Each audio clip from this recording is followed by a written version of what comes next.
ഇപ്പോൾ M L A Shri T J Vinod ടെലിഫോണിലുണ്ട്. Shri T J Vinod, ഇവിടെ മഞ്ചൂരിൽ ഇങ്ങനെ സമരം അല്ലെങ്കിൽ പരിപാടി, അവരുടെ ഒരു പാർട്ടി പരിപാടി ഇങ്ങനെ റോഡ് തടസ്സപ്പെടുത്തി നടത്തിയപ്പോൾ അതിൽ നിന്ന് പ്രതിപക്ഷ നേതാക്കളൊക്കെ വളരെ നിശ്ചിതമായ ഭാഷയിൽ വിമർശിച്ചാണ്. നിങ്ങളുടെ ഒരു പ്രതിഷേധ സമരമാണ് ആ രീതിയിൽ ആളുകളുടെ സഞ്ചാര സ്വാതന്ത്ര്യം തടസ്സപ്പെടുത്തുന്ന നിലയിലുണ്ടായത്.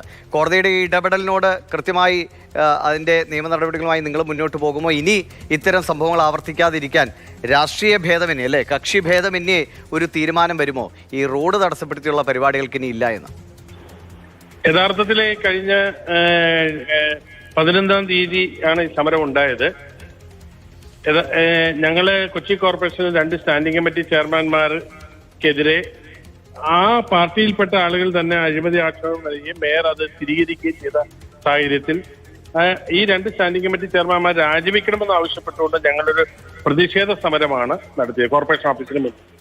അവിടെ ഒരു മാർഗ തടസ്സം, റോഡ് തടസ്സപ്പെടുത്തിയിട്ടില്ല, കാൽനട യാത്രക്കാർക്ക് ബുദ്ധിമുട്ടുണ്ടായിട്ടില്ല. സ്വാഭാവികമായും ഞങ്ങളുടെ ഒരു പ്രതിഷേധ സമരം സാധാരണ നടത്തുന്നത് പോലെ നടത്തുകയായിരുന്നുണ്ടായിരുന്നത്. ഒരു രീതിയിലുള്ള മാർഗ തടസ്സവും ഞങ്ങൾ ഉണ്ടാക്കിയിട്ടില്ല, റോഡ് തടസ്സപ്പെടുത്തിയിട്ടില്ല, കാൽനട യാത്ര. പൂർണ്ണമായും കോർപ്പറേഷൻ കോമ്പൗണ്ടിനുള്ളിലായിരുന്നു സമരം? ഇല്ല, കോർപ്പറേഷനില്ല, ഞങ്ങള് കോർപ്പറേഷന് വെളിയിലാണ് നടത്തിയത്. പക്ഷെ ഒരു രീതിയിലുള്ള മാർഗ തടസ്സവും ആർക്കും ഉണ്ടാകാതെയാണ് ഞങ്ങൾ ആ സമര പരിപാടി നടത്തിയത്. തീർച്ചയായും ഒരു പ്രതിഷേധ സമരമായിരുന്നു, ഒരു റോഡ് അടച്ചുകെട്ടിയുള്ള പാർട്ടി മീറ്റിംഗോ പാർട്ടി സമ്മേളനമോ അല്ലായിരുന്നു.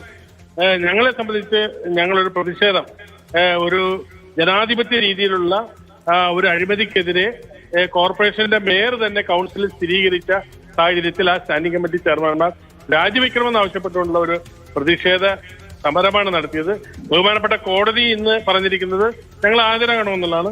കോടതി പറയുന്ന കാര്യങ്ങൾ പ്രകാരം ഞങ്ങൾ ഹാജരാകും. ഞങ്ങൾക്ക് പറയാനുള്ള കാര്യങ്ങൾ കോടതിയെ ബോധ്യപ്പെടുത്തും എന്നുള്ളതാണ്. കോടതിയിൽ ഞങ്ങൾക്ക് നീതി ലഭിക്കും എന്ന് തന്നെയാണ് ഞങ്ങൾ പ്രതീക്ഷിക്കുന്നത്. ശരി, വളരെ നന്ദി ശ്രീ ടി ജെ വിനോദ് പ്രതികരണം അറിയിച്ചതിന്.